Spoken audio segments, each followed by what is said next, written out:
सोच का जादू। एक बार भगवान गौतम बुद्ध अपने भिक्षुकों के साथ किसी गांव में जा रहे थे। काफी दूर पैदल चलते चलते वह थक जाते हैं।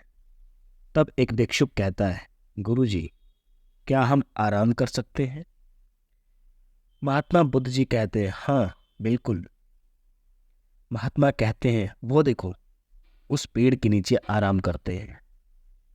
पेड़ के नीचे आराम करते हुए उनमें से एक भिक्षुक कहता है, गुरुजी, आप हमेशा एक बात कहते थे कि इंसान जैसा सोचता है वह बिल्कुल वैसा ही बन जाता है। कृपया आप हमें इसके बारे में विस्तार से बताइए। भगवान गौतम बुद्ध भिक्षुक से कहते हैं, आज मैं तुम्हें एक कहानी सुनाता हूँ। किसी नगर में एक धनी सेठ रहता था। उसके पास बहुत धन था, फिर भी वह पैसे कमाने के बारे में सोचता रहता था। एक दिन उस सेठ के यहाँ उसका रिश्तेदार आया। सेठ उसकी खूब खातिरदारी करता है।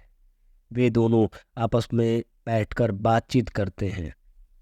तब उसका रिश्तेदार कहता है कि सेठ जी, आप ही की तरह एक धनी सेठ था। वह आपसे भी ज्यादा धनी था। वह हमेशा धन कमाने के बारे में सोचता रहता था।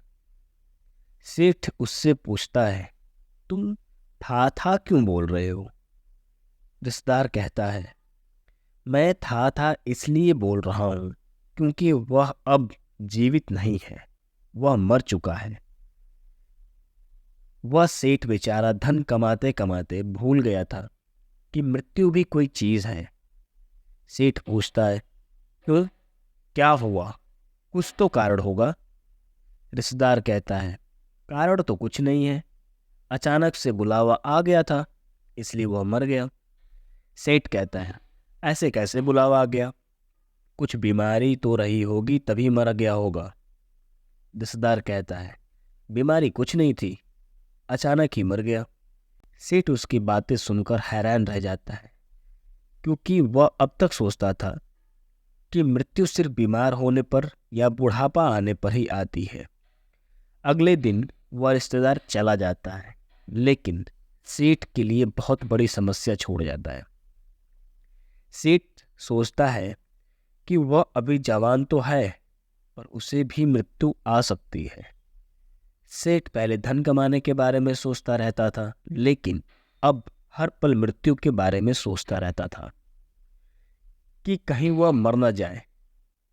दिनों रात मृत्यु के बारे में सोच सोच कर उसने बिस्तर पकड़ लिया। उसकी तबीयत और बिगड़ने लगी। कुछ दिनों बाद उसका दोस्त आता है और सेठ से पूछता है कि तुम इतने बीमार कैसे पड़ गए, क्या हुआ? सेठ उसे सारी बात बता देता है। अगले दिन दोस्त सेठ को एक सन्यासी के पास ले जाता है और कहता है, ये ज्ञानी सन्यासी हैं, तुम इन्हें अपनी सारी समस्या बताओ, ये तुम्हारा हल जरूर देंगे।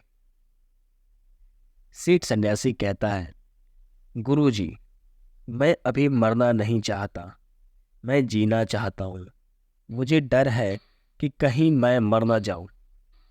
सन्यासी कहते हैं कि मैं तुम्हारी इस समस्या का अभी हल निकाल देता हूँ। सेठ कहता है, कृपया करके मुझे बताइए।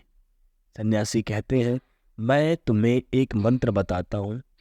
यह मंत्र है कि जब तक मुझे मृत्यु नहीं आएगी तब तक मैं जीऊंगा।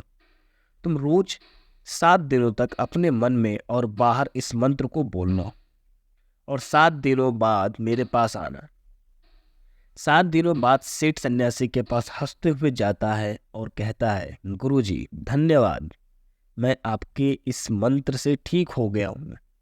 अब मुझे मृत्यु का बिल्कुल भी डर नहीं है। इस कहानी से हमें यह सीख मिलती है कि हम जो बात अपने मन और बाहर रटते हैं वह हमारी जिंदगी में हकीकत बन जाता है।